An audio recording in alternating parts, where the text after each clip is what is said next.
Oh, welcome to the sit down. How are Thanks you? for having me. No problem. It's such an honor to have such a legend here on the show today.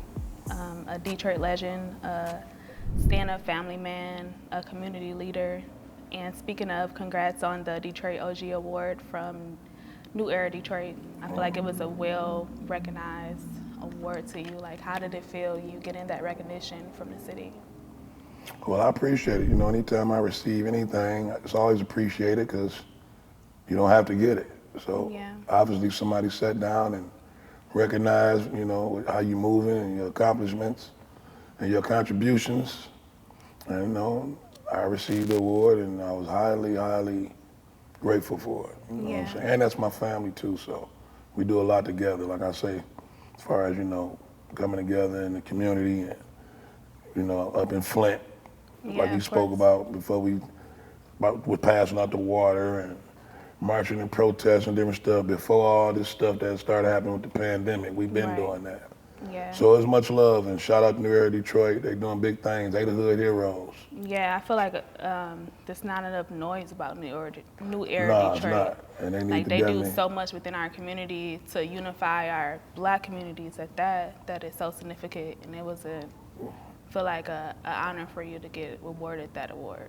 Right. I mean, they there on the spot when it's something that's really of importance, not just making noise and trying to be seen riding a wave. I don't knock nobody Right. else that's protesting, but they been doing it Yeah. with no cameras rolling. So, Exactly. That's the right. main purpose behind it.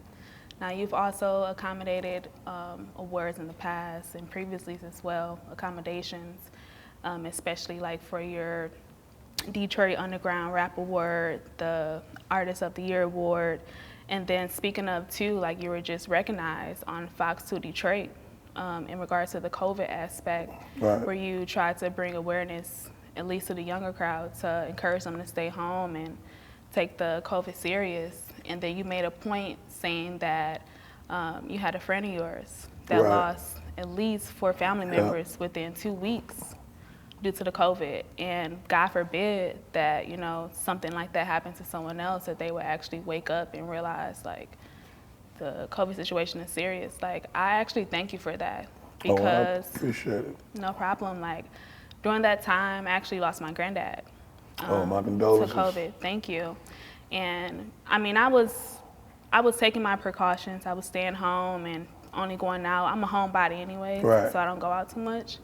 But just seeing you on TV and like encouraging our generation, because that's exactly who it was, that wasn't taking that serious, that wasn't practicing social distancing. So Right. like it was much appreciated to you. Like, did you feel any gratitude by doing that?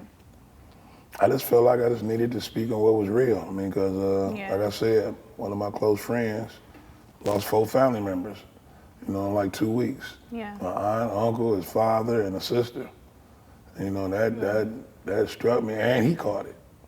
But Oh he shook it wow. and he overcame. He doing well now. In the first earlier stages, it was super deadly.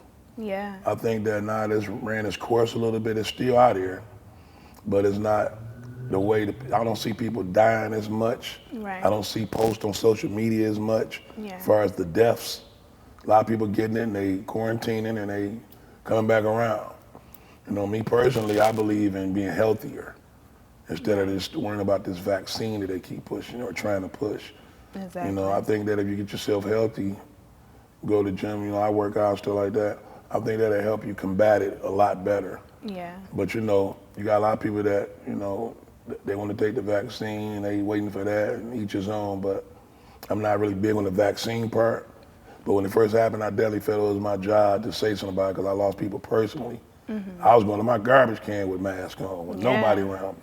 Yeah. I thought I was in the air, airborne, like literally airborne, Yeah. not from somebody talking. Because it was so Like, much they kept it was hidden so from us. many people dying. Yeah. And then, like you said, when it first started out, they was all focused on it was the elderly, people that got underlying conditions. But then I started seeing guys die younger than me Exactly. who wasn't sick or nothing like that. So it was a scary moment, and we still dealing with it, and hopefully we get past it. Only time can tell. We take one day at a time and see what happens. Right. Like, have your precautions changed from the time that we were on shutdown to now that things are a little bit more open now? And Well, like I say, I still wear my mask. I got my mask with me right now.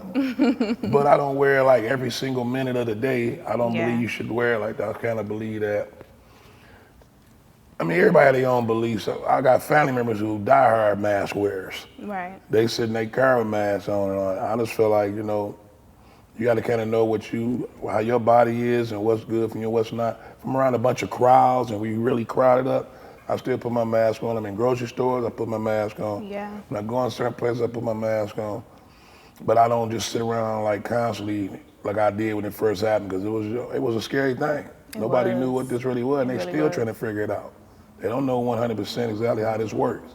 But I feel like it's just like any other virus, influenza, the flu. I think really honestly, you know, if you get healthier as our bodies, we have an immune system, and people keep acting like that don't mean nothing.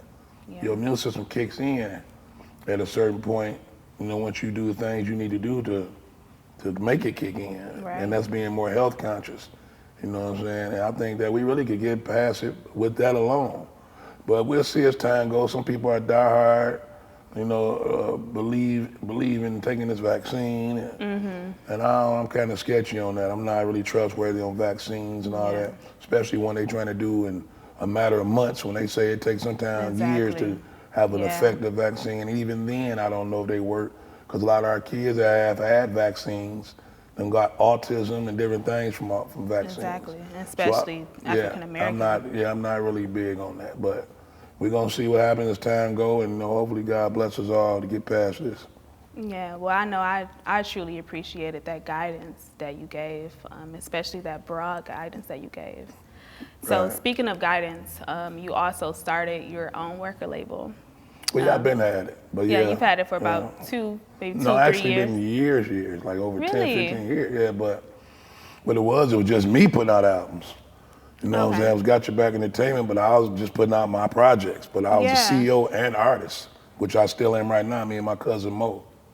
And my sons, they was like in training at the time, so I didn't rush and put them out and this, come on, you finna rap. I never did that. They played ball and played sports and stuff like that, and they picked it up. And then I started adding artists to the company. I think I just seen, I believe it was young Herk, he just posted a it was a throwback when he played for Crockett, which is East English now. But yeah, he played for Crockett, and my other son played for Cass Tech. They won 2 state titles when he played back to back. So, you know, they got to rapping, so I started putting them out, and then my man Devious was with me. You know, he rapping. I had a couple other artists, but they kind of went and did their own thing. So the company's been around for years. It's just that I wasn't floodgating different artists with music from different artists. I was still putting out my stuff at the time, but now I'm doing more on the CEO end and putting out other artists, as well as I'm about to still do another project, but I'm more focused on the artists now. But yeah, we've been out a while. It was a management company, then we turned into an entertainment company. Okay. So as a CEO now, like, are you looking for new talent right now, or are you kind of just trying to focus on building on top of what you already have? I'm always looking for talent, because, you know, raw talent is something you can't pass up if it's raw talent. You gotta, you know, you don't want to just miss out. But I always explain to a lot of artists, you know, when they come over here, that it's a protocol. We don't just take people and we like you or not, we finna put your album out. We believe in showing loyalty and work ethic. And I'm not like, when you come over here with me, I'm not rushing to make you sign anything or something like that, because I might not put you out. You know, we believe in really our craft, and I'm real skeptical with the artists that I want down with my company. So right now I'm just focusing on my sons, young Herk. He got a project out, Old Soul. Y'all make sure y'all go get that. Then my other son, Juan Weezy, Baby Herk, he working on something too. He got a couple of videos out. You know, switch up, check those videos out with Juan Weezy. And man, Devious, he with us too. He do the battle thing too. So he going to Atlanta actually in the morning, down there for some battle rap event and all that. But no, I never just stockpile a bunch of artists and just have everybody just sitting around, 20 artists. You can't put everybody out like that. You take time to focus on the artist and really promote them, find out his niche, find out what his demographic really gonna be. So I don't do the, come on, you wanna be me? Come on. You wanna be me? Come, no. Even if you're talented, I'll explain to you, you know, you can come work with us, come get in the studio with us, let's write, let's work on some songs. Let me see what your work ethic like in the studio. and then we'll decide from there. Yeah. Do you see yourself adding a female artist to the roster? Yeah, I've been Like, looking for one. I mean, I've had a okay. couple that I felt was a good fit, Yeah. but it's something about the females. I don't know if it'd be a thing with their boyfriends or their significant It's a lot others or going something. They on. always go through a lot of boyfriend drama, and it's kind of hard, you know, with the different things they go through. And then it's not a female dominated industry, but females are Right. starting to get a lot more looks now. There is, And I'm starting to see that. especially in the city. It's a good handful. Though. Right. So right now, I'm really kind of wanting to get a female artist, you know, because now I'm seeing that the eye is on the female artist right now. Male always going to be get a look, male artist, but the females getting a look, industry wise and locally. So Yeah. right now, yeah, I'm kind of looking for one, a good female artist that I feel was ready and not come with a lot of baggage and stuff like Right. that. Yeah. You know, of so we course. can really work. Yeah. So did you take the experience that you had with Rock Bottom and, to a sense, like perfect what you're doing right now with your own label?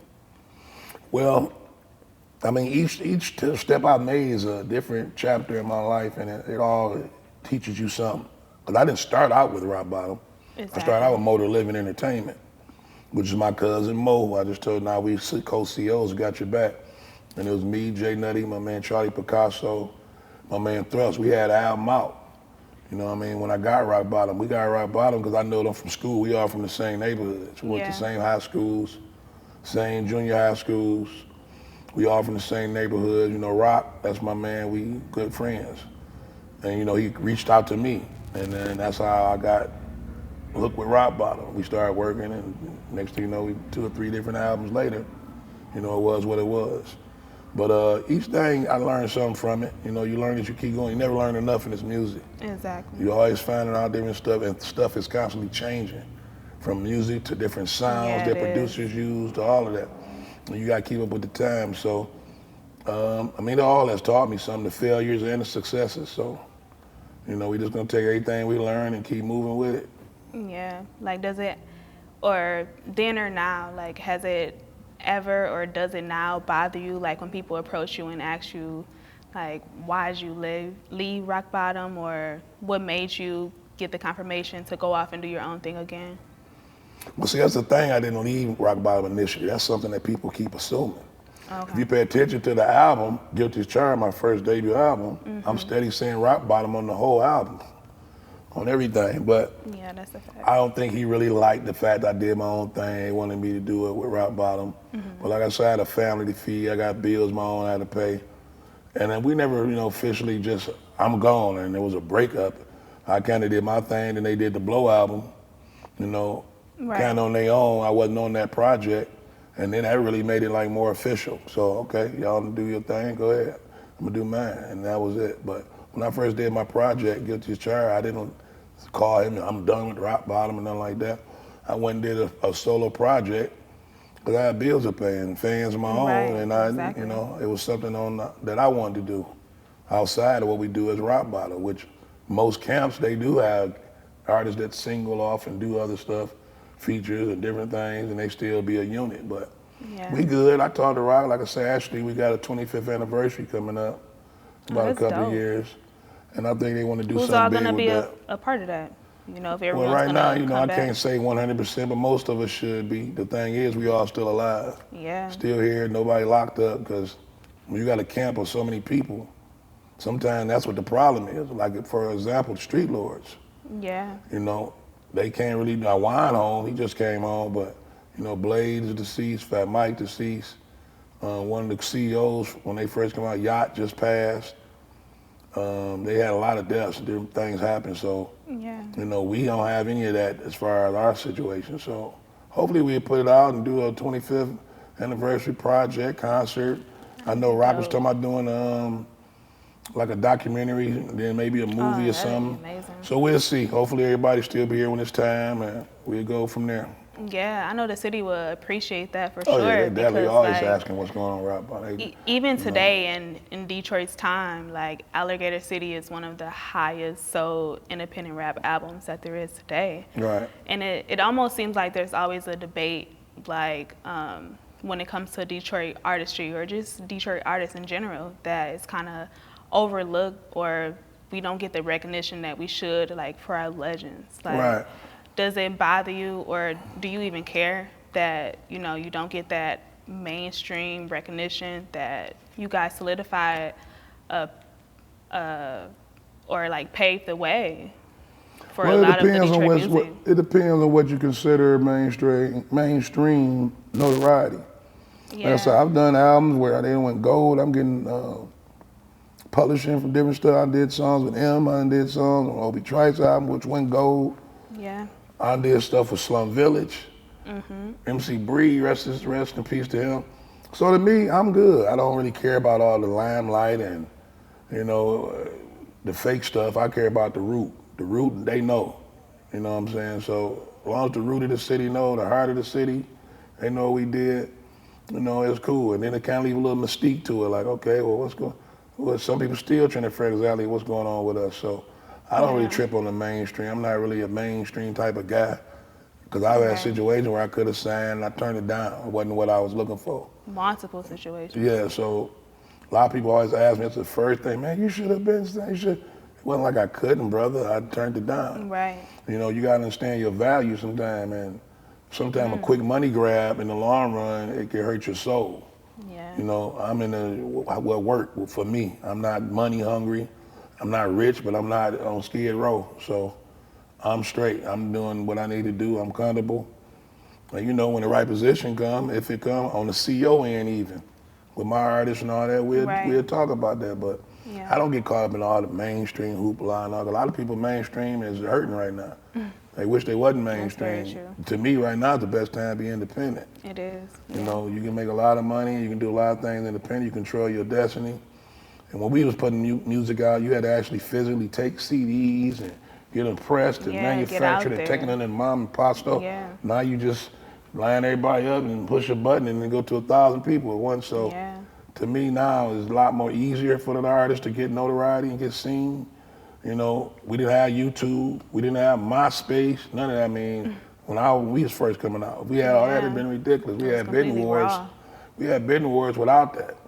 But a lot of the deals, like I say, it wasn't what we were looking for at the time. To me, that Detroit wasn't in the spotlight like that then. Yeah. You had Eminem and D12, but everybody else was kind of like jockeying for position and respect. And now it's Detroit floodgated. You hear Detroit music all over, you know what I mean? So sometimes somebody else got to open the doors for the city to progress and to get to where we're supposed to really get. So I don't worry about stuff. I never look back on stuff. I don't really regret stuff. Sometimes you look at stuff you think maybe you could have did things different, but I have no regrets about nothing. And we still pushing music, like I say, from the CEO end, and I'm still putting out music. So I don't worry about that. I let, you know, whatever gonna happen is gonna happen. It's already written. So. Yeah, I mean, like you said, like you've been doing music well before Rock Bottom with Jay Nutty and a couple others. But what actually brought you to start making music? Like, I just liked it. I mean, like everybody else, you see something you like, you start doing it. Like I like that. And you know, I kept picking up different things from it, learning things, working on my craft. Back then, when I first started, everybody was MC something. MC Hammer, Young MC, MC Light, MC 8. So I was MC Herk. Then it was Big Herk after that. Oh, okay, because that was actually one of my next questions. Like, how did you come to the point where you chose Big Herk for your artistry name? Like, yeah, I was because it was a long story how I got the Big Herk, but MC Herk, I got Herk period from my man Gerald Mitchell. Older cat in the neighborhood that everybody respected, and one of my friends, Charlie Daniels, he got killed up in Flint. This when Detroit was, a lot of hustlers was coming to Detroit going to Flint and different little small cities and was hustling. And he got killed in Flint. And we was all drinking and just mourning his loss. And we was at the school, neighborhood school, it's not even there no more, Longfellow Middle School. And there was a flagpole with the rope hanging from the flagpole where you can hoist a flag or let it. And I yanked the flag and the whole flagpole torn out. And my man Gerald Mitchell like, we calling you Hercules from now. Wow. And then it went from that to MC Herk. And then when I did the MC Herk thing, me and my man Maggie Mag Lacey, who was Rocky Bad's father, we was a group. And that's when it really started being serious. You know what I mean? From that point on, I just kept progressing. Went to Big Herk when I got a little older, a little bigger. And that was it. Yeah. So going into music, like, did you already know that you were going to be directed at some point in time to acting as well and doing films? And because you were in the Project 313 film as well. 5K1, 2, and a few other movies too. Yes. Yeah, but 5K1 and 3, Project 313 probably was the biggest. Y'all never seen 5K1? I have not. You gotta see that. Clifton Powell in that movie, A.J. Johnson. I'm the villain in that movie. That was a good look too. So yeah, go check out that. But Project 313 set it all off. And I always liked movies and liked to be, just wanted to test my skills on acting. Yeah. Because it kind of coincide, rapping, acting. It does.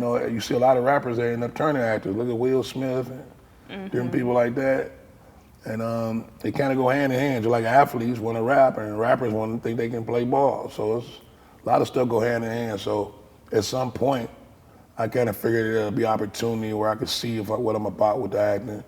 Yeah. And we did, and we're working on some more stuff actually coming up. So I don't want to give away too much, but you'll be seeing some stuff coming up. The comedy I just did, I'm in. I don't say I did, but I'm a part of. Yeah. And a couple more movies that's in the works. So. Yeah, I like acting, so I definitely want to get my feet wet on that. That's dope. And that was like in between the time that you did Guilty as Charged and Overdose. And I'm kind of skipping along to Overdose right now because I feel like, in my opinion, I feel like Overdose was so much overlooked.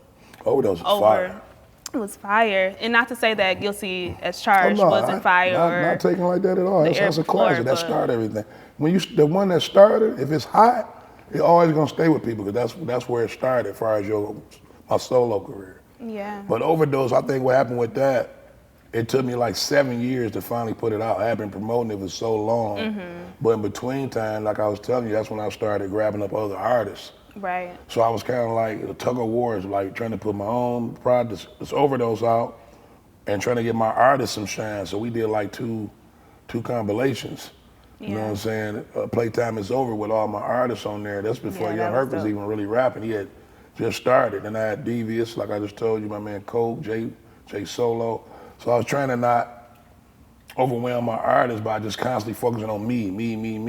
Right. And that's what I mean by I sacrificed some of my own notoriety and some of my own buzz to try to help get some other artists on. And that's what took so long. It was almost like a monkey on my back to put Overdose out instead of it being the anticipated. It went from being highly anticipated to about time. But when you really pay attention, if you listen to the album and pay attention to it and watch it, it's fire. That lyricism, it doesn't change. Like, I feel like you've always gave your true expression, like within your music. Like, are you planning on dropping a new album soon? Yeah, I'm thinking about doing another EP. Actually, I'm working on a song right now, like one of the first songs. I'm gonna do like an EP. I see now that the game has changed. It's not a whole lot of, you don't gotta give them a whole lot, you gotta give them something and keep it moving. Back then, people was doing double CDs and 30 songs. It ain't like that now. People even doing just 2 verses on songs. They're not doing like the format of 3 verses and 3 hooks.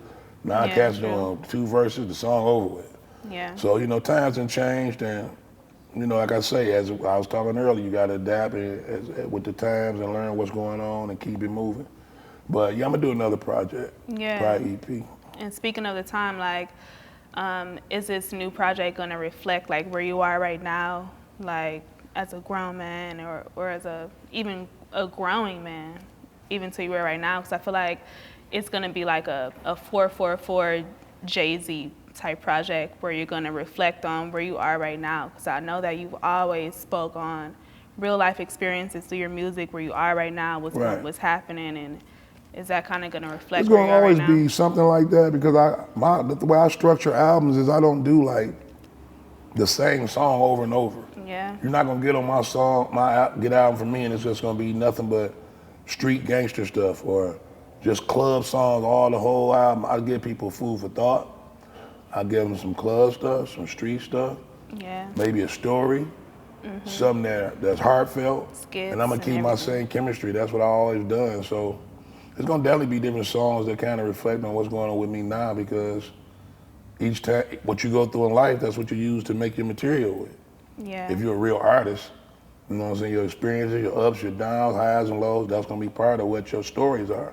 on your projects. True. Unless you just only, like I said, every song I'm just talking about money, what I got, and I don't really rap like that. You know, I got more of a creativity than that. Yeah. So it's gonna be a little bit of everything. Yeah, and speaking of creativity, like I feel like you've always been a person to mastermind samples. Like you've always been a person to flip samples and seamlessly make them into your own.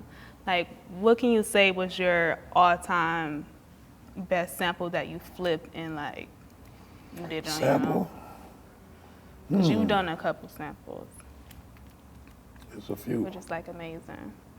Yeah. I mean, all the way from rock bottom to not so I can't, man, that's a hard one to say. One of my favorite heartfelt ones that I respect is All I Need. And it's a song that people probably didn't really even pay attention. It was on Overdose. Yeah. That's a song dedicated to my wife. And it talk about from when I first started rapping to what we doing right now. You know, I might do a video and that'll bring more to the light and make it more people get to pay attention to it. But there's a sample from, I can't remember the sample, it's an old song. What group is that? I think it's Shy. I think it's an old Shy sample. But go listen to it, you'll see what I'm saying. But I don't want to, say it, but I think it's Shy, the group Shy from back in the day. Sample on one of their songs and it's dedicated to her. So I like that one personally myself, but it's all kind of stuff. Like I say, we redo. Sometimes we don't even sample, we just replay. It depends on, what we feel, how we want to do it, but I think that's one of my top ones. All I Need on Overdose. Y'all make sure y'all go get that. Yeah, of course. It was amazing. And besides samples, I mean, even going into features, like you've done incredible features from Slum Village to Juan, which I feel like was one of my top 5. Worth to 5'9". Like, are you planning on having any features that you may not have collabed with so far on your new project?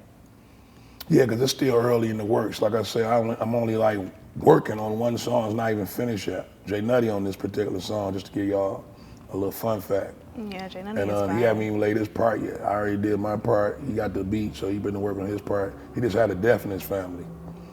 So right now they dealing with that, so I'm gonna give him some time to finish, get his part finished. And we're gonna go from there. But yeah, I'm gonna definitely have a couple of those. It'll be some people on there. Like I said, I just talked to Wine on the phone.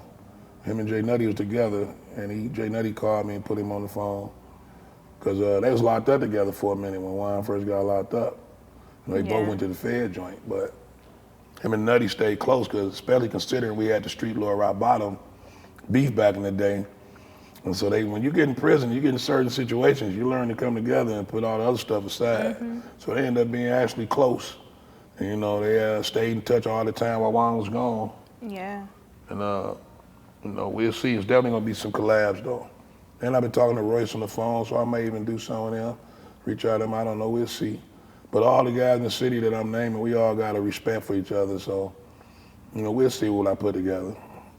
Yeah, I'm sure it's gonna be dope as hell. Oh yeah, no doubt, no doubt. Now I know in some sense, like, music is a way of therapy for most artists to express like past experiences or like past traumas that may have taken place. Right now, like in your life, as you're growing and as a true grown man now, like, are you taking the direction of seeking therapy or like just seeking anyone to talk to about past traumas or past events that you experienced in the past, or? Not really. I mean, I'm pretty much in a good space. Most of the stuff that I went through from a trauma side or something like that was expressed on Overdose and Guilty as Charged. Yeah. I've been in a pretty good space right now, so if anything, it'll be some food for thought for you. Not too much, nothing like I went through that was traumatizing. But right now, we all going through some trauma with this COVID and all this protest and black on black crime and police brutality. So, some of that may be touched on, you know what I mean? But, I just try to teach life lessons to people, whether it's good or bad. Right now, I'm in a pretty good place. So, I mean, most of the music would be basically, like I said, a variety of different things, but it's not too much bad, I have to say. It is a song that I wrote called Live and Learn, like 20-something years ago, that I never put out. Because actually doing Alligator City album, the album that you love. Yeah. I had caught a drug case, and my kids I got took from me for like 5-6 months. Oh, wow. You know, because I wouldn't snitch when they raided my house. I wouldn't snitch on my plug. But Yeah. I had a song called "Live and Learn." I wrote like maybe 3 weeks after that. Once I got bonded out of jail and this and that, I started writing it, and that's hired me to record it. It just still touched me too much sometimes. I think eventually I might put out. Maybe I might slide it on this album. Now that may be one of them that you spoke on. That may be one that fill that void. Yeah. Live and learn, but it's deep. You know what I mean? So maybe it's time to let that one out. You know, and get that one off my back. So that may be the only one that's on something like that to the level what you spoke on. Everything else pretty much is, you know, just kind of like reporting what's going on and that type of thing. Right. So, like, besides the, of course, new music and possible films, like, do you think that we'll ever get a book from you to express those feelings that you may not be able to, you know, put in your music right now, that you may just want to just write down about it and just put out for everyone to publicize and, That's a and read about possibility. you? That's a possibility. I never really thought about doing a book, honestly, but that may be something I might want to venture into. I'm gonna think about that. Okay. At least an audio book, you know what I mean? If not the whole hard copy, but That'd be maybe, dope, over the book. you know, maybe. Kind of get people up to speed in my whole career and all, because a lot of things have been left out. Because you only can get so much when you're not inside with us. You only know we rap, you know the songs we did, but they don't know, like I just told you about my kids got took. Everybody don't know this. This is first time information. I didn't talk about that. We did that whole Alligator City. My kids wasn't even with me. You know, so it was real hard to get in there, but we professionals, and I went in there and did everything just like I did when they was with me. You know, and didn't miss a beat, but it was a lot of dark days during that. But at the same time, the music was fire. So, you know, something like that. Yeah. Maybe I would, for, you know, just to get people the inside scoop on certain things and what we went through at certain moments that they don't know about. But at the same time, that's also where the documentary and movie we was talking about may come into play. So that may be something I'll do. Okay. Well, I look forward to that. Okay. Like, I look forward to hearing more wisdom for you. Like, it's so warming and heartfelt to even this energy right here. Like, it's comforting, and I feel like it's valued and needed, much needed, and more of. So I appreciate you, like, speaking out, you know, especially to our younger crowd and trying to encourage us to do better and be better and learn from, you know, things that you've actually been through. But see, that's what's so important about, like you said, maybe doing a book or a documentary or letting people a little more into your personal life than you normally do, so they can see that I'm just like y'all. Yeah. I go through problems, I go through ups and downs, everything not perfect. And that's what make you connect with people better than me, when they see the humane side of you. Because sometimes they put you on these pedestals and they just think you're just a rap god, and that's all you do is rap all day long. Because they don't understand you go through pain, you go through hurts, you go through ups and downs. You know what I'm saying? And it's good to show people that sometimes, so they can see the balance. Yeah. Instead of just thinking it's just all, you know what I'm saying, everything great. You know, it's not always great all the time. We go through dark stuff too, so that's what make people know, okay, well, you do go through that. So it's good to show people that, to show that you, just like everybody else, we all the same, but I got a gift for rapping. Yeah. Well, it's much appreciated for you to even show us that balance and express that balance with us. And just before we get out of here, what we like to do is just ask you, what's one word that you may feel that describes you best? One word that describes me best? I say perseverance. Perseverance. Man, I done been perseverance, and I'm still here. So yeah, to me, that's the perfect word. Yeah, I feel perseverance. Keep going, no matter what. Yeah. I think that I could say a lot of other words, but to me, that's the most describe what my life has been like from day one to now. Perseverance. Yeah. That's amazing. Well, I thank you so much Appreciate for you. taking the time out of your busy schedule, especially after everything today. Right. And sitting down with me, having this conversation with me is much appreciated. And Well, I appreciate you for thank having you me. for stopping by. It's been a breeze, like I say, much love, and I hope the show keep going strong. Thank you. And I like the whole setup and everything. It's real nice. Thank Keep you. doing what you're doing, and much love. Thanks for having me. Thank you. I much appreciate it. Tired of the same thing. Gotta make my own